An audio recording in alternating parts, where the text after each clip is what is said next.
¡Qué miedo! ¡Un bicho! Mátalo, te puede enfermar. No, pobrecito. Huye, bicho, de ese animal. ¿Cuál animal? ¿Por qué dices eso? Porque aunque no lo creas, todos somos bichos. Ciencia, Divulgación, Naturaleza. Investigación. salud, noticias. Zoonosis. De humanos y otros bichos, divulgando el conocimiento sobre el hombre y la naturaleza.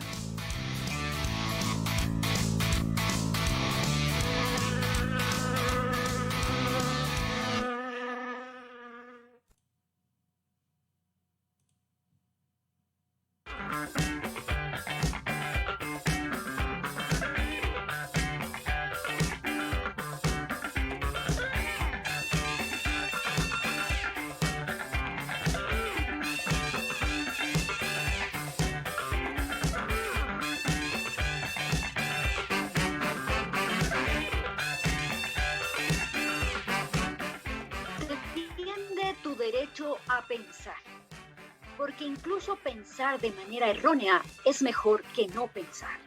Con estas palabras de la filósofa Hipatia, les decimos bienvenidos internautas, entusiastas de la ciencia, a una nueva entrega de su programa de Humanos y otros bichos. Este es un espacio, antes radiofónico, pero ahora virtual, dedicado a la divulgación científica del maravilloso mundo de la ciencia. Producido por ustedes por el Instituto de Investigación en Zoonosis CIS de la Universidad Central del Ecuador. Bienvenidos. Sean todos y todas muy bienvenidos a esta nueva entrega de su programa de Humanos y otros bichos. Hoy les acompañaremos Franklin Vaca, Jimena Ana Pérez, Enríquez, Jorge Brito. Elizabeth Minda y todos los compañeros del CIS desde las 10 horas, así que estén pendientes, hoy tenemos un invitado muy especial. Bienvenidos a todos a este programa de Humanos y otros bichos. Cada semana preparado para ustedes con mucho entusiasmo. Así que esta vez traemos temas súper interesantes que no te puedes perder. Buenos días internautas y bienvenidos. Disfruten del programa. Nuestro invitado es un investigador muy conocido del Ecuador. Va a estar muy interesante. Así que pendientes.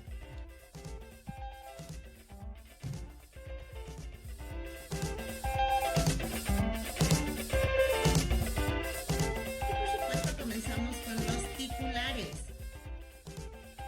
hoy iniciaremos el programa con el segmento Pequeño Universo, donde Franklin Vaca nos hablará sobre esas pequeñas moléculas que nos rodean.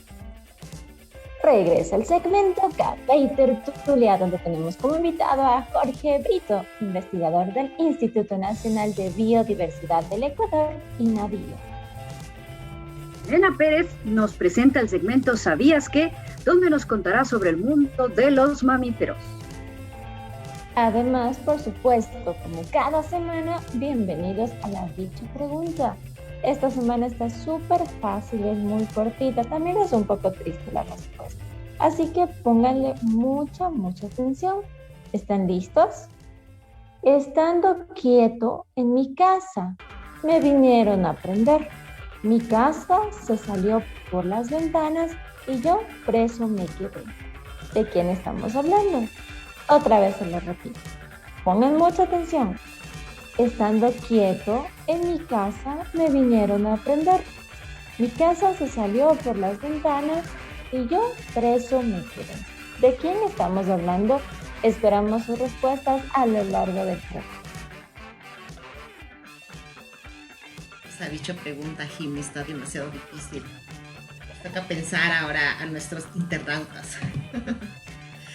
Amigos y amigas internautas, nos gustaría conocer siempre los temas de su interés, así que pueden escribirnos a nuestro correo electrónico humanosyotrosbichos@gmail.com. Pueden interactuar con nosotros también en las redes sociales Facebook, Twitter, Instagram con el hashtag BichosCIS. Y además pueden ver este y otros programas en nuestro canal de YouTube de Humanos y Otros Bichos. Así que si se pierden cualquiera de nuestros programas, pueden ir a nuestro canal de YouTube y ahí lo pueden ver. Además, no se pierdan nuestros podcasts. Ya tenemos nuestros canales de podcast. Tenemos del Spotify o en el iVoox, así que pueden encontrar muchos de nuestros podcasts y sobre todo cada miércoles que estrenamos el miércoles de podcast, así que pueden estar pendientes de eso. Saludamos a todas y todos nuestros fieles oyentes, sobre todo los que están pendientes de cada programa e interactúan con nosotros.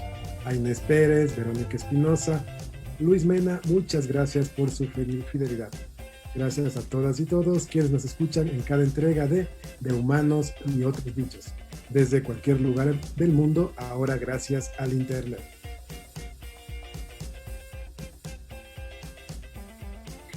Y por el mes de la mujer, las sociedades de entomología de Ecuador y México, auspiciadas por la Federación Entomológica Ecuatoriana, VELA, y el Instituto Nacional de Biodiversidad, INABIO, invitan al ciclo de conferencias Mujeres en la Entomología Latinoamericana, recuento de sus aportes científicos. Estas conferencias se dictarán del 1 al 31 de marzo y ustedes podrán mirarlas todos los martes y jueves a través de las redes sociales del INABIO a partir de las 17 horas. No se las pierdan.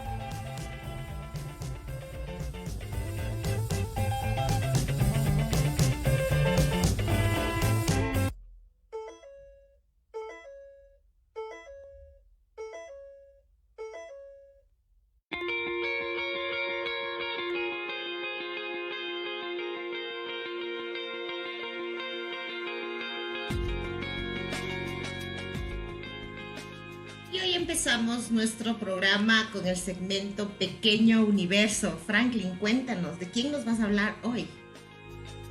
Muchas gracias, Eli. Bueno, internautas, seguro que en estos tiempos nos hemos preguntado todos, ¿desde cuándo existen los virus en la Tierra?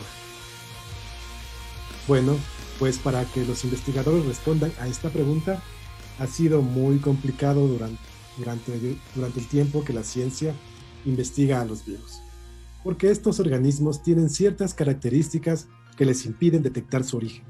Por ejemplo, infectan a cualquier organismo, no se fosilizan, tienen múltiples orígenes y lo más importante, pueden mutar o recombinarse más rápido que las células y sus genes también se mezclan con los de su hospedero. No obstante, existen diversas hipótesis. La primera explica que su origen se remonta a etapas tempranas de la Tierra, anteriores al comienzo de las células. En la actualidad se han determinado varias secuencias genómicas de virus del ARN, que son más pequeños que los del ADN. Por ejemplo, se plantea que surgieron en las primeras etapas de la vida, en particular en el mundo de la ARN de las proteínas, y sin embargo, contra un argumento es que los virus necesitan de una célula para poder replicarse. La segunda hipótesis, llamada reduccionista, plantea que los virus fueron células que perdieron componentes genéticos a través del tiempo y se convirtieron en agentes infecciosos como hoy los conocemos. Finalmente hay la hipótesis del escape, que explica que los genomas virales se originaron a partir de los genomas de sus hospederos. Por ejemplo, los fagos, virus que infectan a las bacterias, surgieron a partir de genomas bacterianos. Los que afectan a las plantas fue a partir de estas y de otros organismos que interactúan con ellas, como por ejemplo los hongos y los insectos. Se han encontrado restos del virus de la hepatitis B en el genoma de aves actuales como el pinzón cebra, lo que data a este agente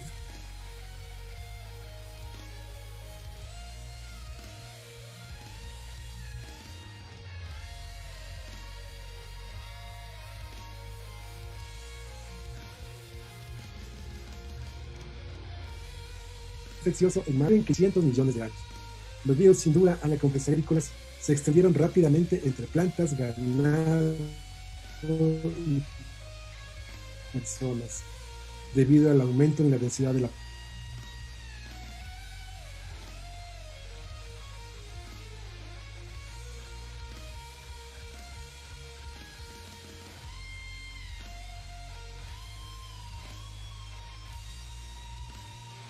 las marcas típicas de esta enfermedad que todavía se aprecian en su mono. A pesar de que la viruela, la polio, la rabia y el sarampión llevaban miles de años afectando al ser humano, nadie conocía su origen. Ni siquiera Louis Pasteur entendía por qué los perros, a los que inoculaba con tejido espinal de canes infectados por la rabia, quedaban inmunizados. Habría que esperar entonces hasta finales del siglo XIX para que el ruso Ivanovsky estudie teorías. En el siglo XX, miles de años después de que el ser humano conociera, sin saberlo, a estos microorganismos, comenzó la guerra contra estos temidos agentes infecciosos. La guerra que la ciencia tiene para controlar a los virus causantes de enfermedades continúa y no tendrá fin. La capacidad de estos pequeños organismos para influir en el comportamiento animal y humano es sin duda impresionante. Esto fue tomado de la revista científica digital de la UNAM y de un artículo digital en la revista Confidencial de Sergio Ferrer. Espero les haya gustado, estimados internautas.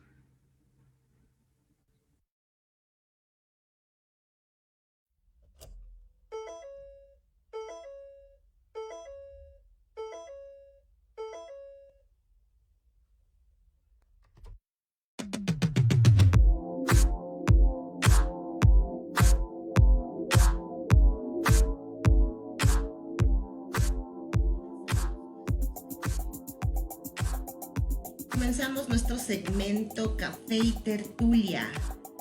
¿A quién tenemos como invitado a esta semana, Sandrita?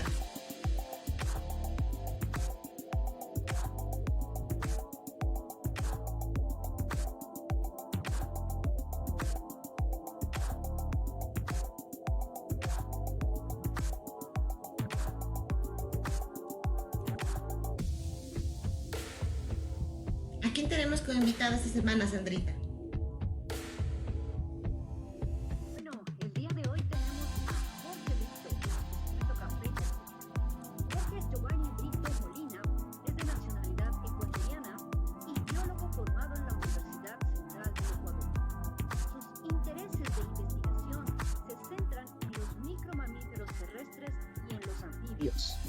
Ha participado en varios congresos de biología y mastozoología. Tiene publicados 70 artículos en revistas nacionales e internacionales, un libro y 3 capítulos de libros. Obtuvo un premio de la Asociación Ecuatoriana de Mastozoología y una beca internacional. Ha organizado 3 encuentros científicos nacionales y un simposio. Es editor en jefe de Mamíferos del Ecuador en la página BioWeb desde el 2016 al presente. Ha dirigido 4 tesis de pregrado. Es coautor de la familia Crisetidae para el Manual de Mamíferos del Mundo, volumen 7, y ha descrito 24 especies nuevas de vertebrados. Fue investigador en la Pontificia Universidad Católica del Ecuador y en el Instituto de Ciencias Biológicas de la Escuela Politécnica Nacional. Actualmente es investigador del Instituto Nacional de Biodiversidad del Ecuador, INABIO, donde se dedica al estudio de roedores sigmodontinos, sus aspectos taxonómicos, sistemáticos, distributivos y evolutivos en el Suramérica y su importancia ambiental. Bienvenido, Jorge. Buenos días con todos, muchísimas gracias por esta invitación, muy lindo el programa y espero poder darles una bonita compañía durante este periodo de tiempo. Seguro que sí. Estimado Jorge, es un gusto tenerte en este programa. En esto quisiéramos conocer un poquito más de tu trayectoria laboral, así que comencemos con esto. ¿Nos puedes contar un poco cómo surgió tu interés por las ciencias biológicas? Sí, bueno, para empezar, soy oriundo del oriente ecuatoriano, específicamente de Macas. Bueno, desde mis inicios yo estaba, digamos, vinculado con la naturaleza, siempre. Fui partícipe de un grupo de los Boy Scouts, estuve ahí como casi 12 años durante mi niñez, hasta parte de la adolescencia. Y bueno, desde todo ese tiempo yo tuve este nexo con con la naturaleza, me gustaba conocer, aprender actividades relacionadas con la vida al aire libre. Sin embargo, luego yo en el colegio aprendí, seguí una carrera de agronomía. Fui a estudiar fuera de Macas, cerca de Cuenca, en Paute. Ahí fui a un internado donde estudié toda la carrera del colegio, ese tiempo que había estas carreras técnicas, estudié agronomía. Y bueno, en sí yo pensé que mi vida iba a ser de agrónomo, veterinario, entonces eso yo tenía en la cabeza, porque antes, bueno, yo no conocía la carrera, digamos, de biología así pura como tal. Terminé el colegio, después ingresé a estudiar agronomía. No me gustó, primer semestre, ahí quedó, me fui. Luego de eso dije, bueno, algo de tocar estudiar para hacer algo en esta vida, ser de utilidad a la sociedad. Entonces, posteriormente me puse a estudiar ingeniería ambiental. Estudié un par de semestres y ahí nomás se quedó, no me gustó. Entonces, no me gustó, ahí dejé. Bueno, después de eso regresé a mi tierra, Macas, estuve ahí un tiempo trabajando con una sociedad con mis hermanos, ahí teníamos una pequeña carpintería y ahí estábamos contentos, felices de la vida. Hasta que en algún momento llegó a la carpintería, llegó un amigo mío del colegio que estaba trabajando en un bosque protector y me dice, ve Jorge, a vos que te gusta el monte, que te gusta la montaña, ¿no será que quieres trabajar de guardabosque en un bosque ahí cercano, vos que conoces, vos que has ido de pesca a este bosque, vení a trabajar? Bueno, le digo, me voy a trabajar en ese bosque. Entonces estuve trabajando como guardabosque, estuve un tiempo ahí haciendo recorridos y todo lo que conlleva. Y en ese periodo yo conocí de la Universidad Central y otros eran de la UTPL. Ahí les conocí por primera vez a biólogos. A mí me dijeron, ve, vos tienes que ser el asistente, el guía de los biólogos, entonces van a venir. Yo no sabía qué hacían los biólogos, entonces dije, bueno, de una les llevo, les acolito todo lo que puedo. Y así es como conocí por primera vez el trabajo, digamos así, de los biólogos.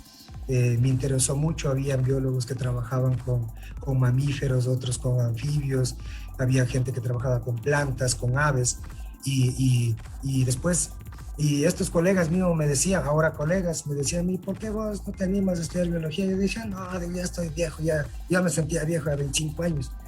Decía, después de haber votado 2 carreras, entonces, no, ahí nomás, vea. Después me animan, dice, no, seguí, capaz te va bien en la biología, bien.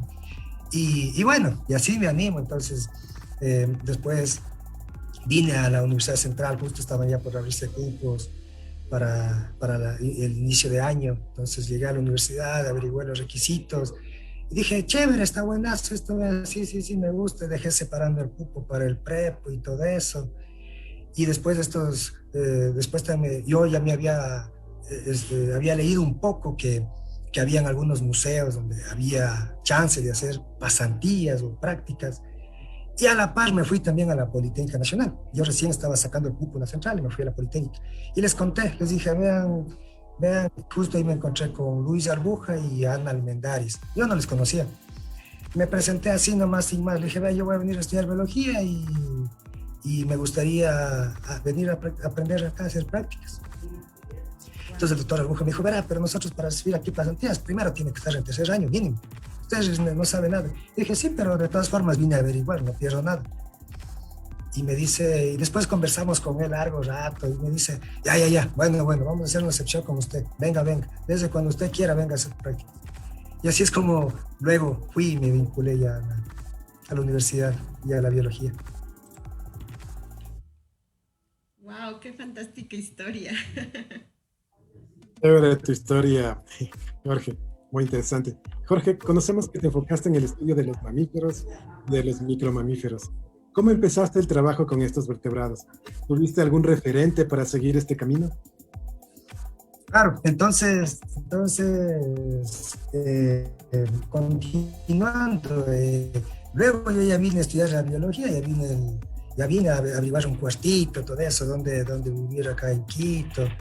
Entonces ya tenía mi cuartito y todo eso. Entonces, yo decidí estudiar en la noche. En ese tiempo había la biología tanto matutina como de noche. Entonces yo dije, de noche voy a hacer de una, porque así de día me voy a hacer prácticas para aprender más rápido. Entonces, el mismo día que empecé clases, yo en la mañana ya me fui a presentar en la Politécnica. Les dije, señores, vean, ¿sabe qué? Si se acuerdan que me ofrecieron, ya estoy aquí. Entonces me dijeron, ya de una, venga. Entonces empecé. Y yo empecé haciendo prácticas ahí en 2 laboratorios a la par. Unos 2 días de las semanas estaba en el laboratorio de herpetología, donde se estudiaban anfibios y reptiles, y en el laboratorio de mastozología, donde se estudiaban mamíferos. En un lado en anfibios estaba Ana Almendaris, una herpetóloga referente acá también, y en el otro lado estaba Luis Albuja, un mastozólogo referente. Entonces, y así es como empecé. Entonces, me gustaron bastante los anfibios, entonces dije, ya, está lindo esto. Y empecé a conocerlos en el museo, en el laboratorio, a verles sus formas, sus características, y también a la par con los mamíferos. Entonces, en el museo me decían a mí, Jorge, pero verá, usted ya tiene que decidirse por una línea, o sea, usted no puede estar por aquí y por allá. Yo dije, pero ¿por qué no puedo hacer 2 cosas? O sea, si las 2 cosas me gustan, y a lo mejor puedo hacer. Y bueno, yo me mantuve así y ya con el pasar del tiempo empecé incluso ya a salir al campo, incluso con la Politécnica salí al campo tanto para trabajar con anfibios, tanto para trabajar con mamíferos. Es así como yo en mis primeros, digamos, inicios como voluntario, como pasante, y posteriormente también ya cuando me gradué, en los primeros años yo a la par trabajé con los 2 grupos. Qué chévere lo que nos cuentas, Jorge, porque creo que a lo mejor muchos chicos que nos escuchan ahorita se identifican también con tu historia, con ese descubrir de las cosas bonitas de la biología. Me parece súper bonito eso. Y bueno, y para ellos mismos, no sé, ¿por qué no nos explicas un poco a qué se refiere esto de los micromamíferos, ¿no? ¿Qué significa esto? Ya, sí, entonces, como ustedes sabrán, entonces en el mundo de los mamíferos es un mundo grande, amplio, como pasa en todos los otros grupos también de vertebrados, invertebrados, siempre hay, son ramas grandes. Entonces, en el mundo de los mamíferos, ustedes saben, tenemos animales tan pequeños, tan miniaturas, digamos como una musaraña que podría pesar, digamos, 7 gramos, o a una ballena que podría pesar un montón de toneladas. Entonces hay estos extremos, ¿no es cierto? Entonces, en el caso de los micromamíferos, que es el grupo que yo me he especializado, les consideramos micromamíferos a todos ellos que pesan menos de 1000 gramos. ¿Sí? Es decir, todos pequeños. Es decir, para que tengan una idea más o menos del tamaño de un conejo de páramo para abajo, en peso. ¿Sí? Un cuy, por ejemplo, también para que tengan una idea, un cuy puede pesar unos 600 gramos, así. Entonces es pequeño. Y la mayor cantidad de animales que yo trabajo pesa menos de los 100 gramos, son bastante pequeños.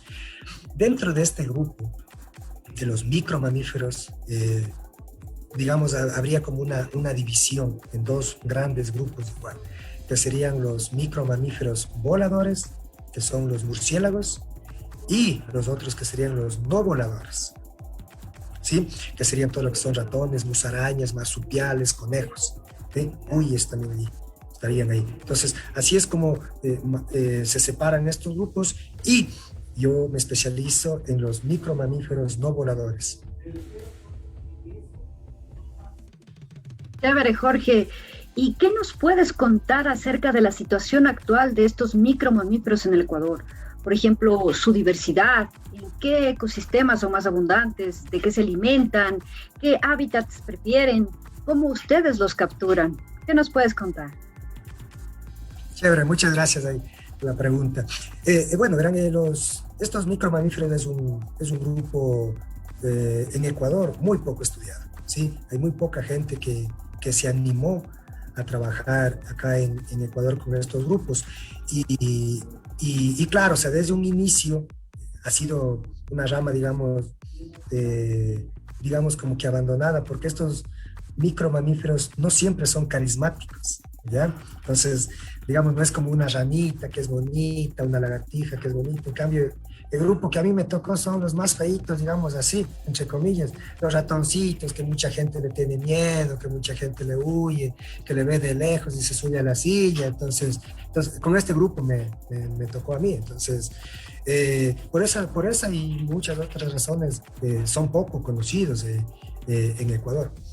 Aún así, en el caso, ya les digo, de los micromamíferos no voladores en Ecuador, tenemos una diversidad bastante considerable. Tenemos aproximadamente unas 130 especies de estos micromamíferos que más o menos representan un 30% de la diversidad total de mamíferos del Ecuador. Teniendo en cuenta que en Ecuador ahorita tenemos aproximadamente unas 450 especies, ¿sí? Algo también otra pregunta que ahí mismo me hacías, ¿en qué ecosistemas habitan? Sí, los ecosistemas donde se presenta la mayor, digamos así, la mayor densidad, digamos, de micromamíferos son los páramos y los bosques altoandinos.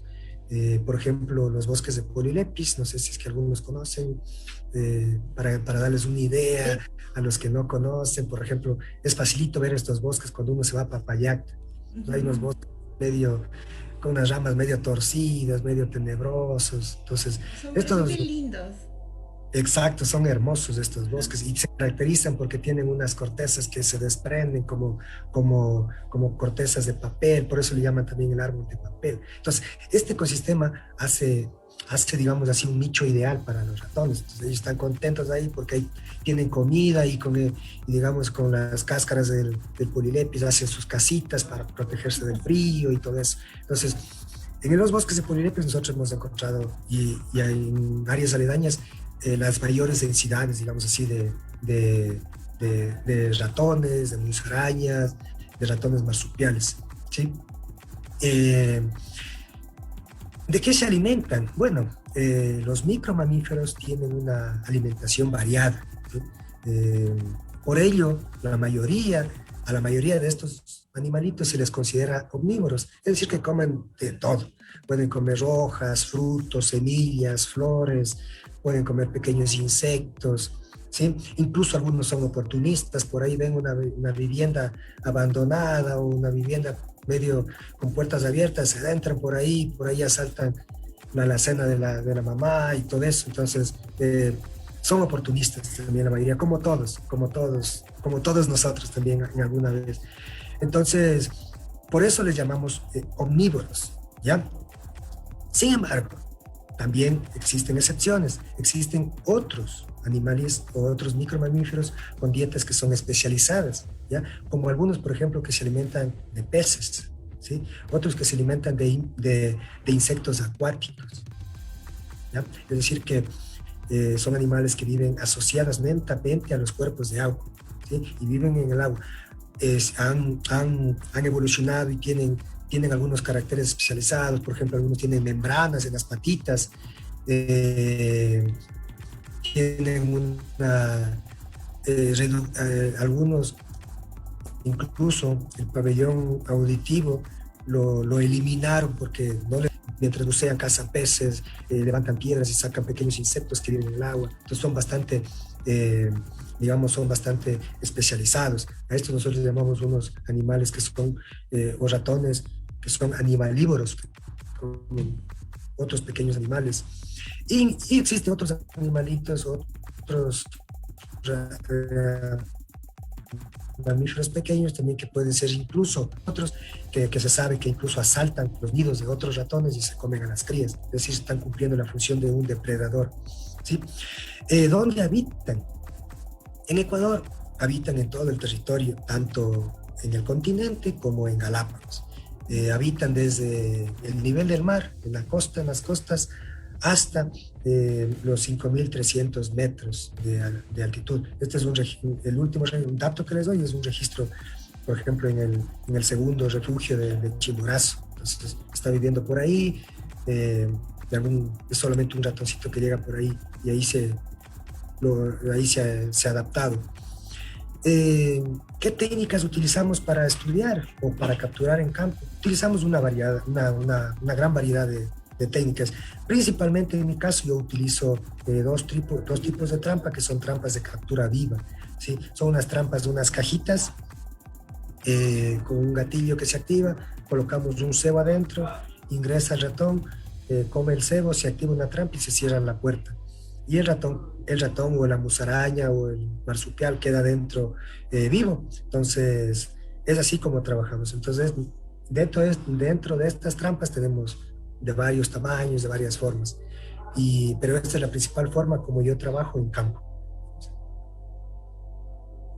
Qué chévere. Lo que más me encanta de escuchar eso de Café y Tertulia es la pasión con la que hablas de la especie que tú estudias.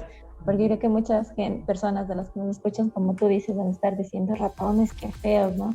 Pero uno que tú trabajas, los tratas con cariño, ratoncitos, sus patitas. Y es lo bonito de la ciencia, porque cada uno hace lo mismo con su rama, sean bacterias, garrapatas, el resto no es raro. Pero en verdad que uno les agarra cariño, aunque para el resto sean bichos raros, ¿no? Tú nos has contado algo muy bonito acerca de los micromamíferos y que tienen su hábitat y todo lo demás, pero quisiéramos también saber cuáles son las principales amenazas que afectarían a estos micromamíferos. Sí, bueno, como ya saben en todo, ahorita yo creo que todas las formas de vida en la naturaleza, en la tierra, están sufriendo algún tipo de amenaza. Incluyendo nosotros los humanos, ya ven ahorita con este famoso coronavirus. Entonces, amenazas siempre los tenemos en todo lado y todas las especies. En el caso de los micromamíferos, también las amenazas pueden ser variadas. Por ejemplo, los ratones más amenazados de acá de Ecuador son los ratones que viven en Galápagos. ¿Por qué? Porque ahí están ahorita siendo bastante, digamos, como que acorralados por las famosas ratas introducidas, ¿sí? Las ratas de alcantarilla, ¿sí? Entonces ahí les aclaro un poquito. Entonces, dentro de los micromamíferos también están las famosas ratas de alcantarilla, ¿sí? Ahí les aclaro que estas ratas son introducidas, son unas especies invasoras, no son unas especies plaga, ¿sí? Que no solo están en Galápagos ni en Ecuador, están en todo el mundo causando un montón de destrozos, un montón de desvanes ahí. Entonces, bueno, para empezar, yo no trabajo con ese tipo de ratas invasoras, entonces, pero sin embargo conozco que son la principal amenaza para nuestras especies. Y retornando al tema de Galápagos, entonces estas ratas se introdujeron ahí a Galápagos, no sé exactamente, se presume aproximadamente hace unos 500 años ingresaron en algún barco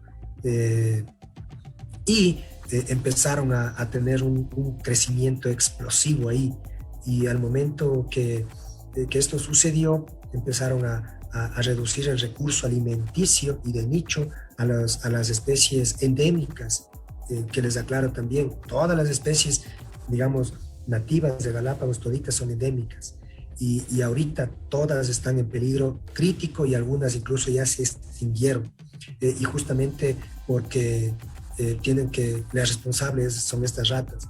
Entonces estas ratas llegaron, primero compitieron por el alimento, luego estas ratas también son predadoras, asaltaban los nidos, se comen a las crías, incluso les atacan a los mismos ratones porque son de tamaño pequeño, y esos ratones al no haber estado adaptados a un sistema digamos, no tuvieron un tiempo para adquirir defensas como para poder defenderse las ratas, entonces empezaron a declinar sus poblaciones. Al mismo tiempo, estas ratas sabemos que son transmisoras de un sinfín de enfermedades, y esto ha ocasionado que las poblaciones de ratones de Galápagos estén dentro de las más amenazadas, no solo de Ecuador, sino del planeta.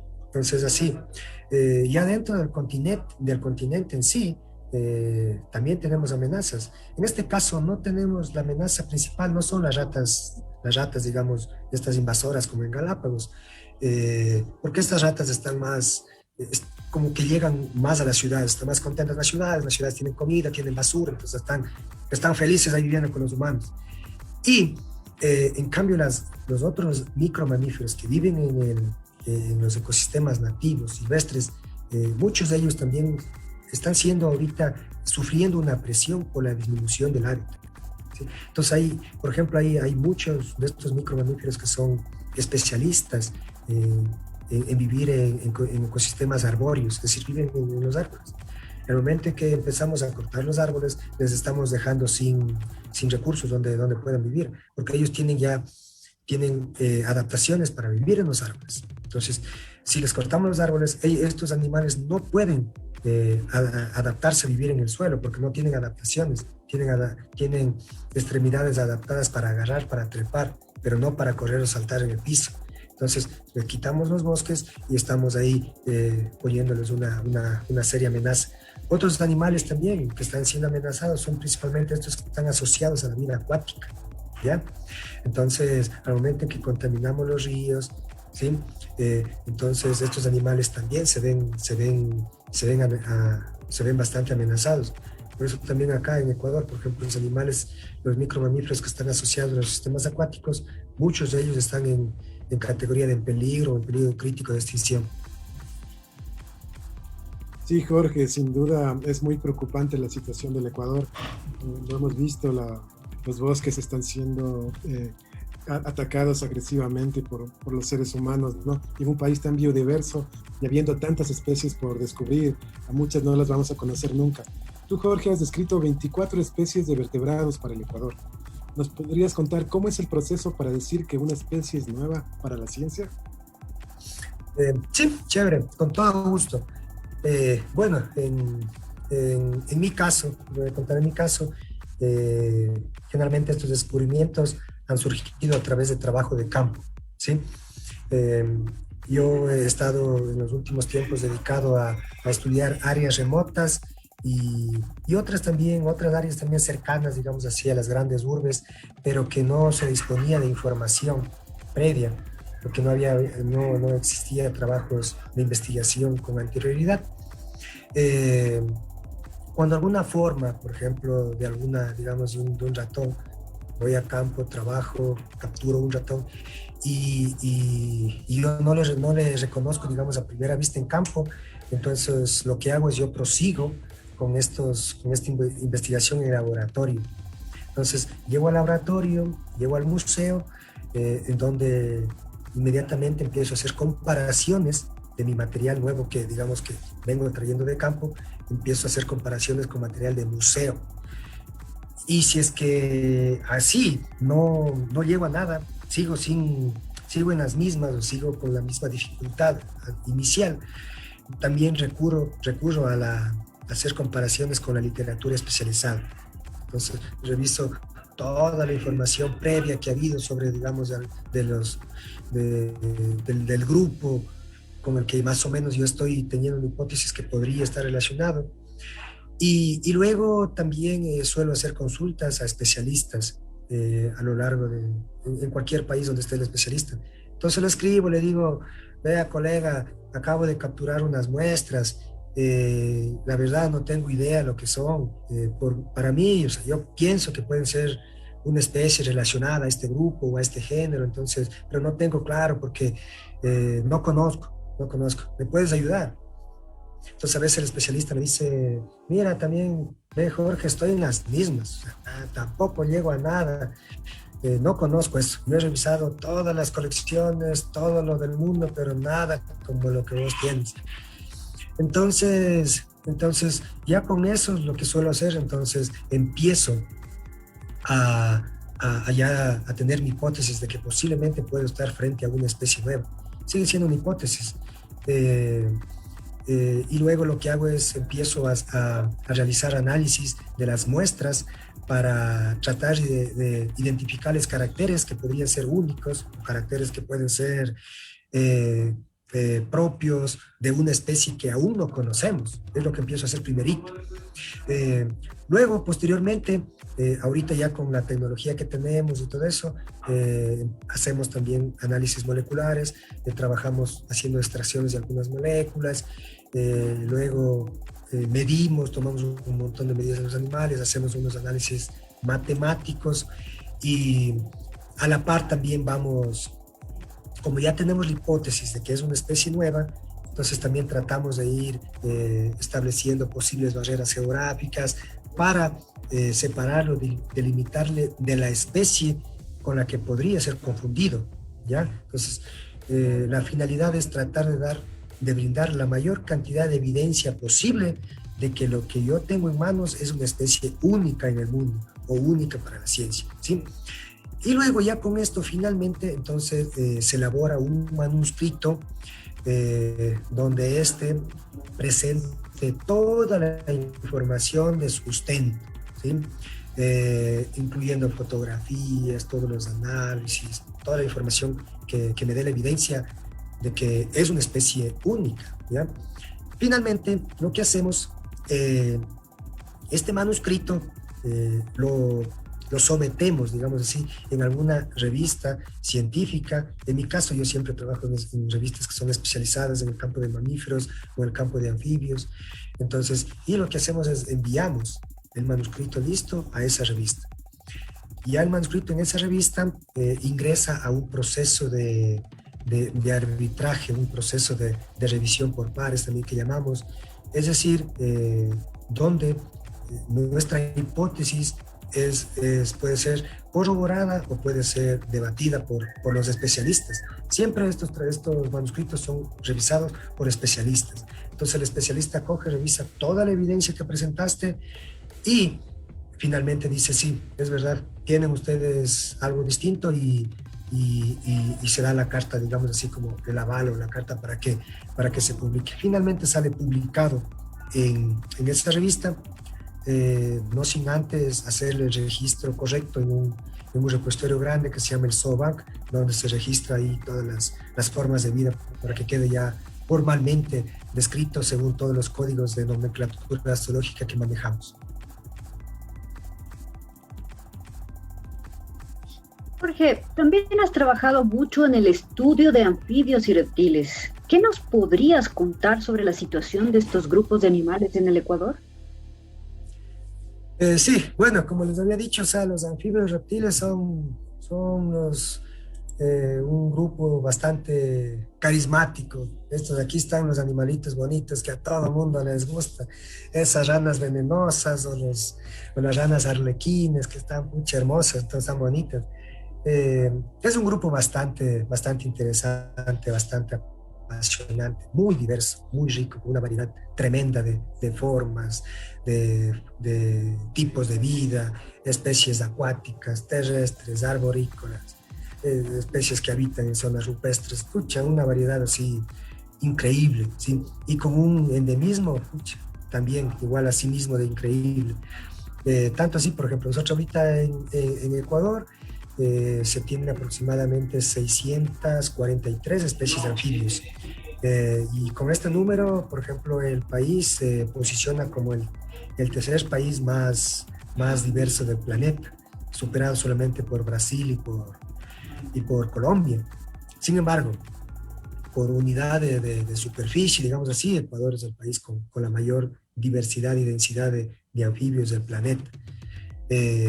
Entonces, esto ha ocasionado también de que mucha gente ahora, al menos en la actualidad, mucha gente está trabajando y estudiando con anfibios. Aquí en Ecuador ustedes han de escuchar casi todos los meses se ha publicado una nueva especie de anfibio, una nueva especie de serpiente, una nueva lagartija o un nuevo estudio, se hizo tal cosa con esto.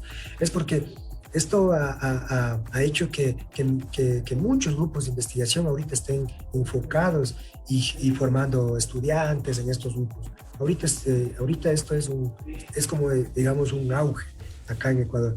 Tanto así que ahorita Ecuador es un referente a nivel mundial en el estudio de anfibios y reptiles. Entonces, anteriormente Ecuador en el estudio de anfibios nadie daba un real, pero pero ahora en cambio es un referente y los especialistas de los países vecinos, de todo el mundo, están consultando a los ecuatorianos, están queriendo hacer alianzas con los ecuatorianos para seguir estudiando en este grupo. En el caso de los reptiles igual, tenemos ahorita 493 especies, igual asimismo un grupo bastante diverso. Galápagos es por excelencia el centro del mismo, todas las especies de reptiles de Galápagos son endémicas. Entonces, y acá en Ecuador también los Andes, un centro grande de especies únicas.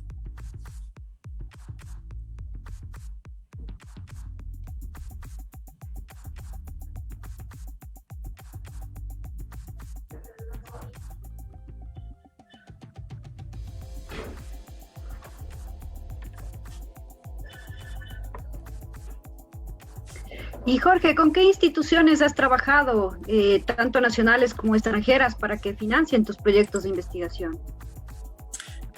Sí, bueno, este es un tema bastante importante. O sea, cuando uno ya empieza a hacer trabajos de investigación, ya sea en Ecuador o en cualquier lugar del mundo, uno tiene que empezar haciendo alianzas.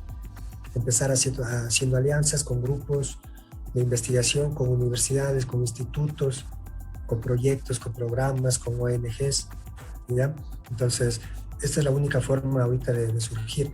Ahorita quedarse uno solito en mi laboratorio es súper complicado. Yo ahorita, al menos en mi campo, no conozco gente que trabaje solos haciendo investigaciones. Entonces, y mucho más, imagínense, desde ahorita en esta época de pandemia. Yo creo que ahora en esta época de pandemia, toda la gente empezamos a trabajar en colaboración con otra gente. ¿Por qué? Porque no podemos viajar. Entonces, como no puedo viajar a visitar un museo de Estados Unidos, entonces, ¿qué tengo que hacer?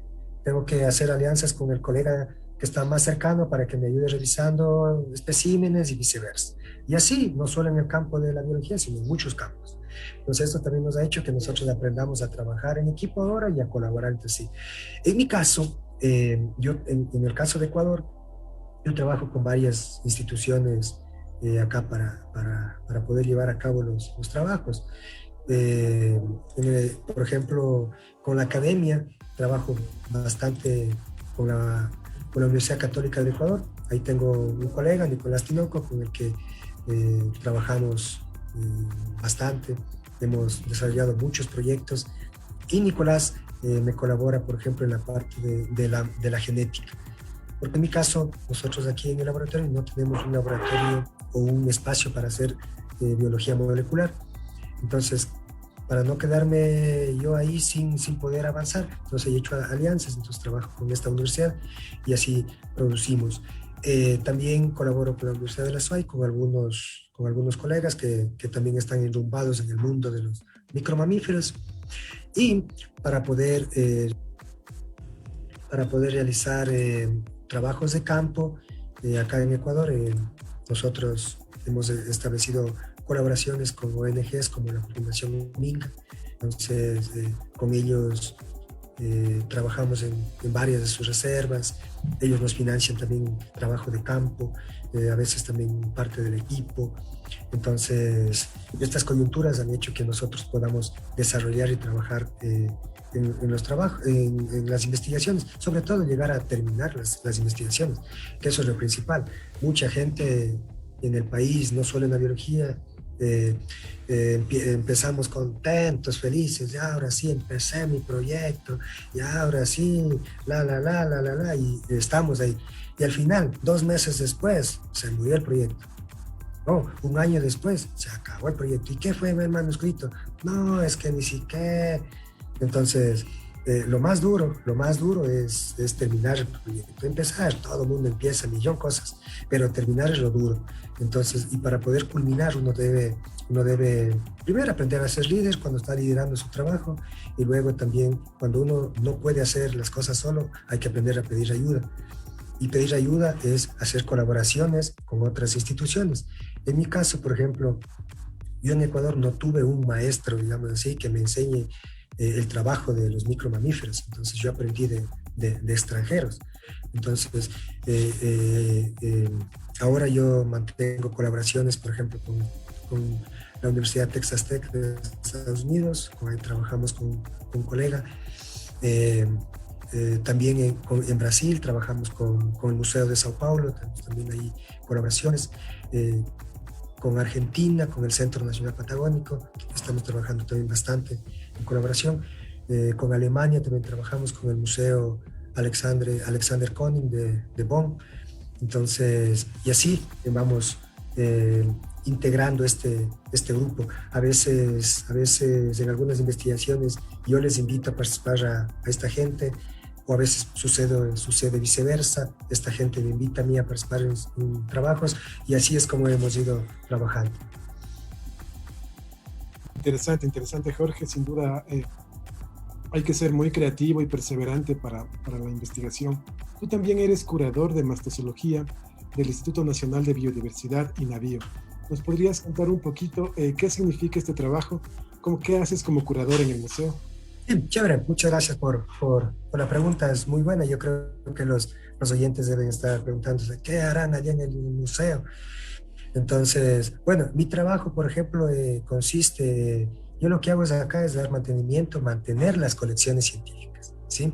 Entonces lo que hacemos es ingresar a animales, ver que los animales que ingresan a las colecciones estén preservados correctamente, cumplan todos los estándares, tanto técnicos como legales. Las muestras acá en el museo tienen que cumplir toda la base legal, es decir, tiene que haber sido obtenida una muestra con un respectivo permiso de investigación otorgado por el Ministerio del Ambiente, debe contar con las respectivas guías de movilización, es decir, toda la parte legal. Y toda la parte técnica tiene que estar bien preservados, bien guardados, con toda la información asociada respectiva, dónde se colectó, la fecha, el colector, entonces, porque un espécimen que ingresa a la colección, que no tiene datos, es un espécimen que no sirve, que no tiene utilidad, ¿sí? Entonces nosotros nos cercioramos de que todo esto se cumpla, ¿sí? Y luego, ya una vez que estamos acá en las muestras en el museo, lo que hacemos nosotros es ingresamos a nuestra base de colecciones, catalogamos estos especímenes, es decir, les damos una identidad, identificamos, hacemos el mantenimiento continuo a lo largo de todo el año de los especímenes que tenemos acá, con la finalidad de garantizar que estos especímenes se permanezcan en el tiempo, ¿sí? Es decir, yo aquí en el museo soy pasajero, pero estas muestras tienen que durar 200, 300 años, ¿ya? Entonces, eso es lo que hago, para que después mi sucesor venga y continúe, ¿sí? Entonces, el material de museo es digamos, va a ser como guardar el tiempo aquí con los animales. Con esta perspectiva que vamos ahorita de destrucción de hábitat, ustedes saben cómo está terrible todo esto, es muy posiblemente que los bosques sigan desapareciendo y con él sus animales, con él su vida, ¿sí? Lo único que después vamos a poder decir que habitó, digamos, en los bosques cercanos a Quito son mediante especímenes de museo, especímenes que se mantienen en las colecciones. Y por eso es que el Estado invierte un fondo para que estas colecciones se mantengan. Y este es el patrimonio natural que tenemos nosotros, es un bien público. Entonces, nosotros estamos llamados a preservar y también aprovechamos esta información para también desarrollar nuestras investigaciones. Qué chévere, Jorge, todo el trabajo que haces ahí en el INABIO, creo que es muy bonito. Y además, bueno, durante toda esta entrevista nos has dado muchos consejos, nos has enseñado mucho, nos has contado toda tu historia. Creo que muchos nos sentimos identificados con las historias y con los consejos que nos das. Pero bueno, ya como para ir terminando esta entrevista que ha sido súper bonita, la cual me ha parecido súper chévere, ¿qué palabras de estímulo les darías a los nuevos chicos, a las futuras generaciones para que se dediquen a estudiar esto de la mastozoología? Tú nos decías que no hay muchas personas que se dediquen a esto. ¿Qué les puedes decir para que ingresen a esta área? Y finalmente, no sé si nos cuentas una anécdota también. Yo imagino debes tener un montón de todas las misiones de campo, de todas las salidas que has tenido en todos estos ambientes en los que has estado recolectando a estos micromamíferos que nos has contado. Cuéntanos también una anécdota para ir terminando. Claro, con todo gusto. Bueno, como les contaba, la mastozoología es una disciplina bastante interesante y apasionante. sobre todo porque estamos, de cierta forma, estamos estudiando a nuestras especies, digamos, más cercanas. Son mamíferos, nosotros somos mamíferos, entonces estamos trabajando con vidas muy similares a nosotros.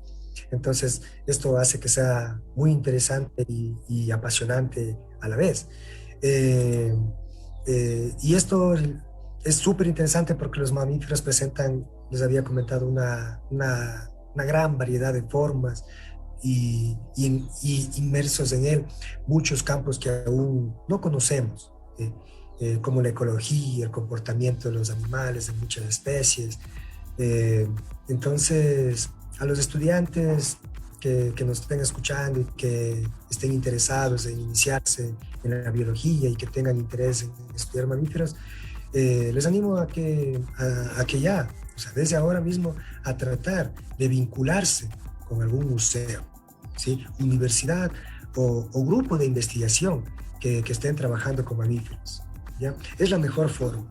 O sea, si yo digo, yo quiero estudiar los mamíferos, pero sigo en la casa sin hacer nada, o sea, desde luego que nunca voy a lograr nada, ¿cierto? Entonces, lo primero que hay que hacer es ponerse en pie. Entonces, ¿qué voy a hacer para trabajar?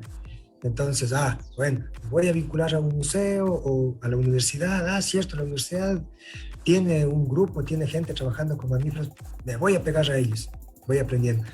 Es que después ya leo un poquito de, no, es que mi vida son los murciélagos, yo quiero trabajar con murciélagos, entonces, ¿qué voy a hacer? Tengo que pegarme a un grupo que esté trabajando con murciélagos. En este caso, por ejemplo, la Universidad Católica es el mejor referente en el país que trabaja con murciélagos.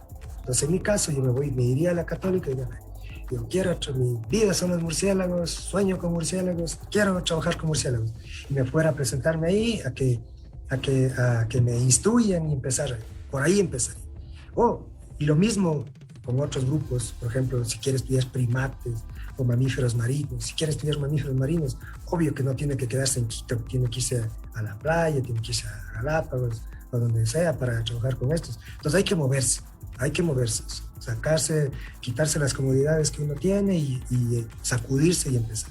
Si uno quiere, lo puede hacer cualquier cosa.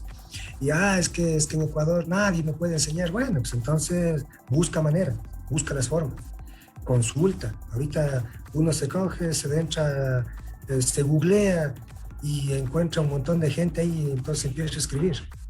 Escribo, consulto a algún especialista, consulto al otro y así uno puede empezar a buscar su propio espacio. Entonces, en este caso también el mundo de la biología es tratar de buscar su propio espacio, ¿sí? Entonces, hay nichos de la biología que están bastante estudiados.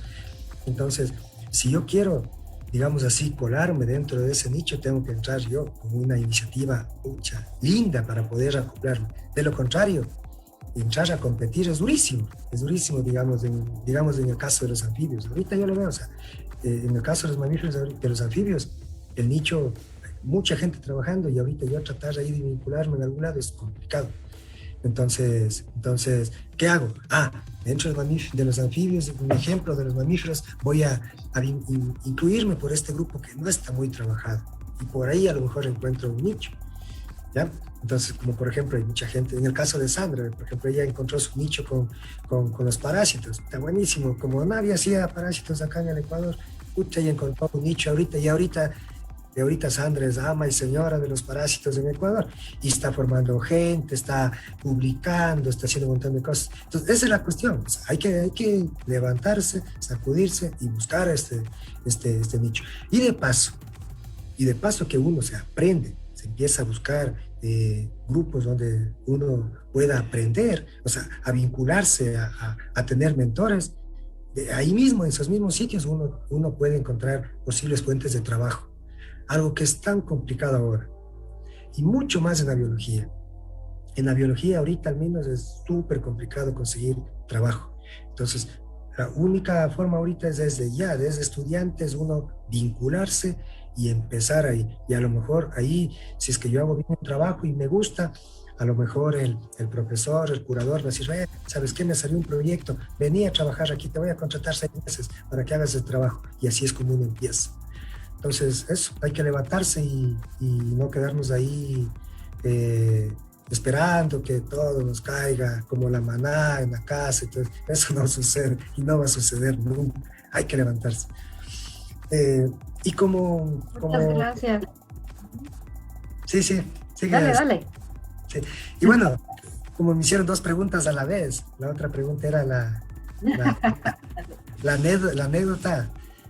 Entonces, dentro de anécdotas hay un montón, sobre todo las de campo, que uno empezó a salir desde que inició la carrera. Entonces, en mi caso, yo desde que inicié la carrera empecé ya a salir y a trabajar.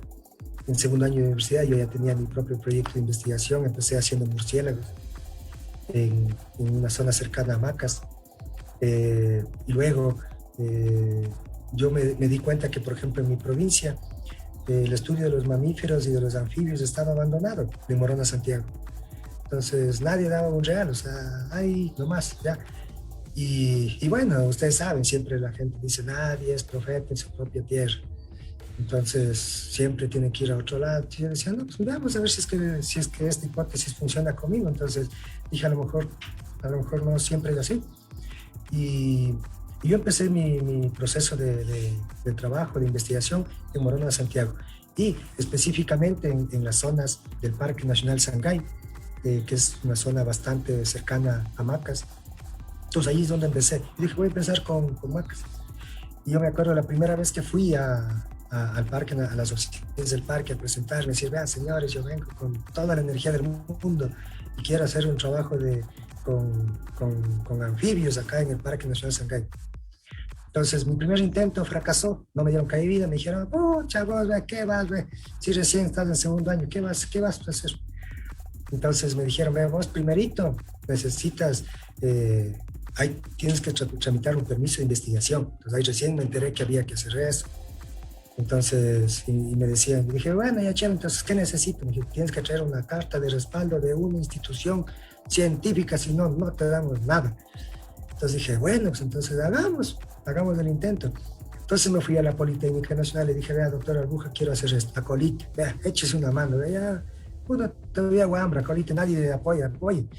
Y el doctor me dijo, claro, Jorge, con gusto, ¿cómo quieres que te redacte? Hace rato cogió redactor. Me fui a las oficinas y con eso obtuve el primer permiso de investigación. Y empecé el trabajo y luego, mientras empezamos el trabajo de campo, a la par yo también seguía trabajando en laboratorio, y así empezamos ya a encontrar primeras formas ahí interesantes de ranas. Luego de eso, me acuerdo en la primera salida de campo nosotros encontramos ahí unas ranitas medio extrañas que, bueno, yo no conocía, recién me estaba iniciando. Y luego ya con la ayuda de otros colegas dijimos, pucha, esta es una especie nueva. Entonces esa fue la primera especie de rana que lo publicamos, y ahí entonces yo me empecé a embalar. Pucha, dije, si aquí hay una, deben haber muchas. Y así fue. Entonces seguimos explorando más zonas de Sangay mismo, y luego ya no solamente asomaron anfibios, sino también asomaron mamíferos. Entonces dije, bueno, también descubrimos mamíferos. Hasta ahorita hemos sacado de Sangay, hemos sacado aproximadamente 15 especies nuevas, solamente de esas expediciones que empecé cuando era estudiante. Y luego posteriormente dije, bueno, entonces ya Sangay está lindo, también vamos a Putucú, que es una cordillera que está cerquita a mi zona. Entonces también ahí empezamos ahí. Y bueno, y dentro de todas estas expediciones que nosotros hacíamos, todas las expediciones eran expediciones duras. Es decir, que había que caminar, había que abrir trochas, había que empezar de cero, ¿sí? No es que uno iba, te dejaba el carro, te levantabas, primer paso, ¡ay, una ranita nueva! No, así no es como pasó en mi caso. Entonces teníamos que caminar mucho, armar campamentos, cargar el equipo, armar las carpas, cocinar nosotros mismos, porque cuando nosotros empezamos no teníamos fondos, íbamos con nuestra propia plata. Y hacíamos con nuestros compañeros, hacíamos back, hacíamos equipo. íbamos entre 4 o 5 compañeros, entre los 5 poníamos a 50 cada uno y comprábamos la comida para llevar. Llevamos lo más barato posible, puro grano y arroz, se acabó el asunto que era lo más barato. Entonces, y cocinábamos nosotros mismos, entonces nos ahorrábamos así, y así con, digamos, con poco financiamiento nosotros empezamos. Y bueno, fue importante eso porque ya con ese trabajo que nosotros hicimos y posteriormente publicamos, con eso hemos podido ahorita, después posteriormente conseguir fondos, conseguir financiamiento, conseguir trabajo, conseguir alianzas. Dentro de una, ya para terminar, dentro de una de las expediciones que hicimos en el 2015, fuimos a una zona que no conocíamos y ni siquiera los guardaparques conocían bien, pero era una zona inexplorada que había que entrar por la zona de Sucúa. Entonces había ya nos anticiparon que era 2 días de camino. Entonces el primer día de camino, entonces había que cruzar pastizales, potreros, fincas y zonas así, ganaderas. El primer día alquilamos un par de mulas para trepar. Teníamos que trepar una loma enorme ahí. Subíamos desde casi los 800 metros casi hasta los 2000 metros, una loma ahí. Un día de camino, un día de tortura. Y avanzamos. Apenas empezamos, ya tuvimos como que, digamos así, un poco de mala suerte ahí, porque primeros 200 metros la mula se cayó con toda la comida, con todo el equipo, se destruyó parte del equipo. Nos tocó dejarle a la mula porque la mula ya no quiso dar un paso, entonces avanzamos solamente con una y desde ahí ya empezamos a dejar el equipo. Entonces ya no podíamos cargar todo lo que la mula no cargó, nos tocó dejar ahí y avanzamos con el resto. Así avanzamos al primer día de camino, nos quedamos en este campamento. Al siguiente día ya tocaba cargar todo a hombros. Me acuerdo ese día los guardaparques dijeron, bueno señores, hasta aquí los acompañamos y aquí ustedes verán cómo carajo prosiguen y nosotros nos vamos. Pero no nos iban a ayudar hasta llegar hasta el último campamento. No, de aquí nos vamos. Y se fueron. Entonces nos quedamos solamente ahí 4 personas. Entonces una persona que estaba iba a trabajar con aves y mi persona llevó 2 asistentes de campo. Entonces una de ellas era su primera salida de campo, pucha, estaba pero así que me daba veneno. Entonces dije, bueno, entonces al siguiente día tocó equilibrarse en los pesos y cargar lo justo. Yo en mi caso, por ejemplo, yo estaba llevando 100 trampas para capturar mamíferos. Tuve que dejar 90 trampas y fui con 10 trampas. ¿Ya? Solamente dejé en ese campamento casi todo. La comida igual, dejamos toda la mitad de la comida dejamos ahí, porque la prioridad era llegar al menos con comida. ¿Qué hacía yo llegando con trampas y sin comida? Me tocaba comer ratones arriba, pues no salían. Entonces y así avanzamos. Me acuerdo ese día que caminamos, ya nos acompañó una lluvia, pero de esas mortales. Entonces llegamos empapados al otro sitio donde había un ranchito ahí, un ranchito pequeñito, ahí nos quedamos. Llegamos con las justas, todo mojado, y bueno, y ahí nos quedamos una semana, me acuerdo, nos quedamos a trabajar. Y dijimos, bueno, como en el campamento anterior, dejamos la mitad del equipo, la mitad de la comida, entonces vamos a trabajar una semana en este sitio y retornamos para terminar la siguiente semana en el otro sitio. Todo bien, entonces ahí nos quedamos. Trabajamos, hicimos bonitas cosas. A pesar con las 10 trampas, tuvimos suerte. Cogimos algunos ratones. Una de estas especies de ratón lo publicamos en diciembre del 2019, una especie de ahí. Y también otra especie de ranita también lo publicamos, que salió de esa salida. Entonces, todo así, terminamos la primera salida, la primera semana, dijimos, bueno, ahora sí regresémonos y nos vamos. Ya no teníamos comida en ese campamento, entonces armamos todos nuestros equipos, cargamos todo. Me acuerdo, lo único que teníamos era una sardina pequeña, un enlatado, y teníamos café. Entonces hicimos café, preparamos café y cada uno llevaba su botellita de café como en vez de una bebida energética y nos empezamos a regresar. para variar, igual, todo ese día llovió. Llegamos así mismo súper empapados, empezamos a caminar salimos tipo 9 de la mañana, llegamos al otro campamento como a las 5 de la tarde, empapados, no habíamos almorzado, estábamos con hambre, hambrientos. Llegamos al otro campamento, chuta, oh sorpresa, se nos han robado toda la comida, no teníamos nada, así, pero se nos llevaron todo, así. Todo el costal de comida se llevaron así, pero todito. Y era un sitio inhóspito donde no iba nadie. Entonces, los guardaparques también nos decían, no, si aquí nadie viene, ¿quién va a venir acá a estos infiernos? Vea, imagínense, ¿quién va a venir? Dijimos, bueno. Y nos confiamos y dejamos ahí la comida. Llegamos y estábamos con hambre, pues, hambrientos todo el día. Y de ahí había un día más de camino para llegar a donde había un carro, donde te podían recoger un carro. Entonces, y además ya no podíamos seguir porque eran 5 de la tarde. Entonces, así es que nos quedamos ahí. Lo que primero que hicimos es prender una fogata para secar la ropa, porque estábamos empapados. Por suerte no se robaron, digamos, el equipo. ¿Ya? Nada de equipo se llevaron. No se llevaron trampas, dejamos sleepings, algunas cosas. De eso no se llevaron para nada. Todos se llevaron la comida. Entonces, el siguiente día, bueno, ese día nos tocó hacer maravillas para prender la fogata, nos calentamos. Y bueno, yo lo que hice es, por suerte ese tiempo todavía teníamos esos famosos teléfonos populares que son los Nokia 1100, esos que te cogen señal donde no hay incluso. Entonces con eso nos fuimos a subir a un árbol y a llamarle al parque.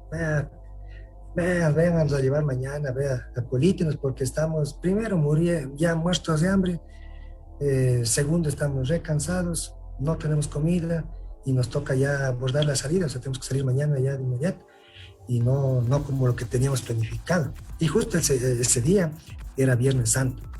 Entonces ese día aquí iba a ser. Entonces me dice, ¿cómo te vamos a ir a ver si es Viernes Santo? Ahorita hay que el salvoconducto, que ni siquiera, que no.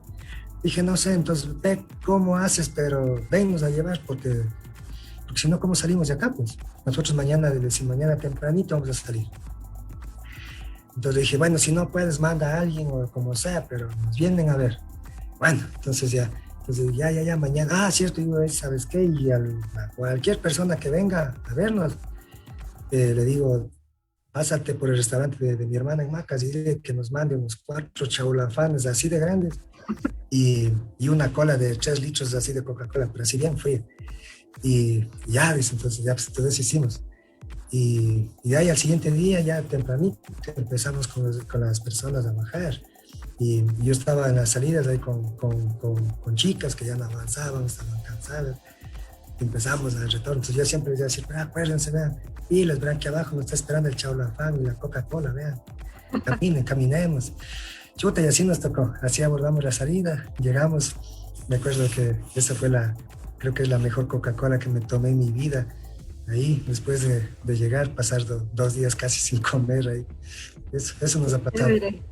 Chévere tu anécdota, Jorge. Realmente nos contaste todos los detalles. Gracias, porque siempre en el campo nos pasan de todas esas cosas, pero bueno, hasta ahora hemos sobrevivido y qué bueno que tú también sobreviviste.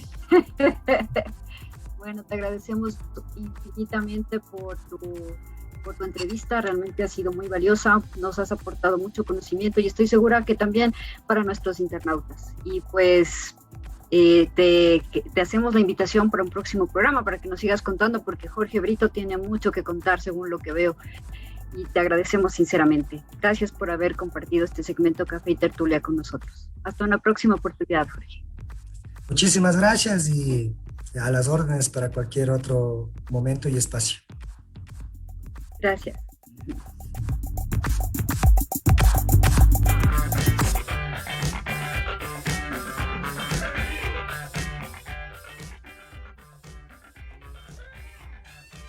Bueno, pues el tiempo se nos fue volando. Como siempre en nuestros programas el tiempo va volando. Encima con todas las historias que Jorge nos ha tenido el día de hoy, quedamos fascinados, creo.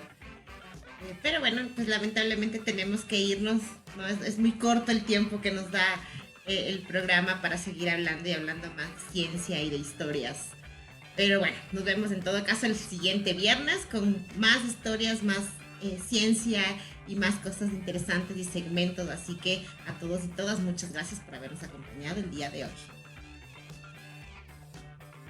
Y pues como dice Eli, es la parte del programa.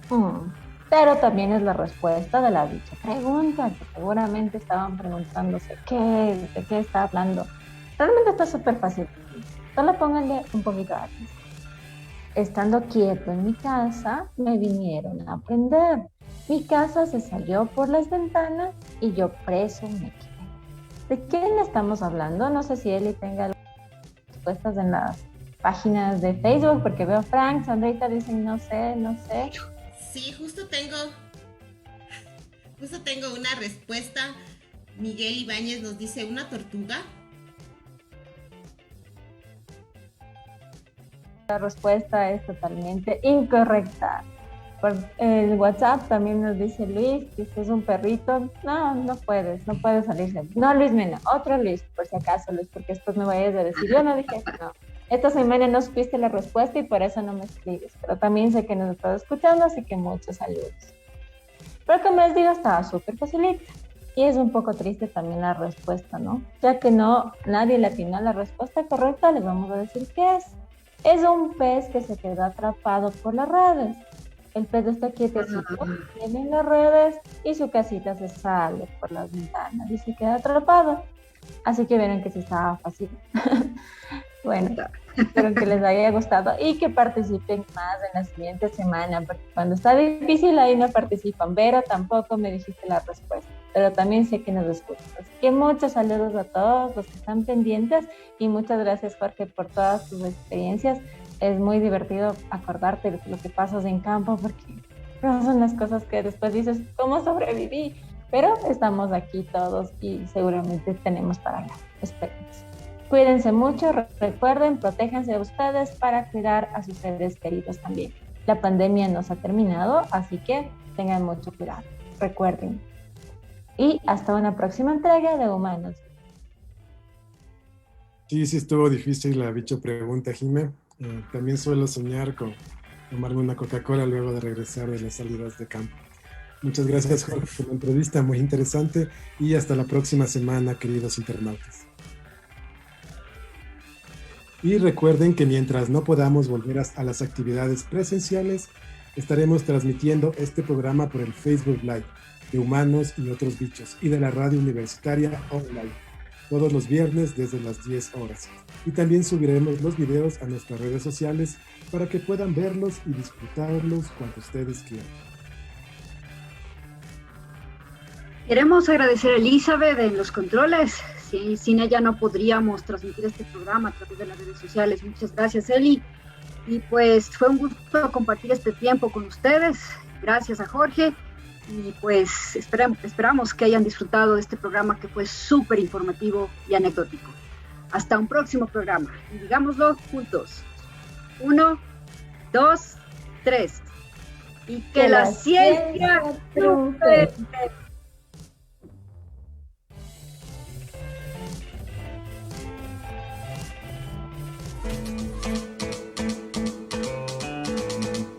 Esto fue De Humanos y Otros Bichos. Si te gusta la ciencia divertida, no te olvides de escucharnos. Todos los viernes de 10 a 11. Una producción de Radio Universitaria Online de la Universidad Central del Ecuador.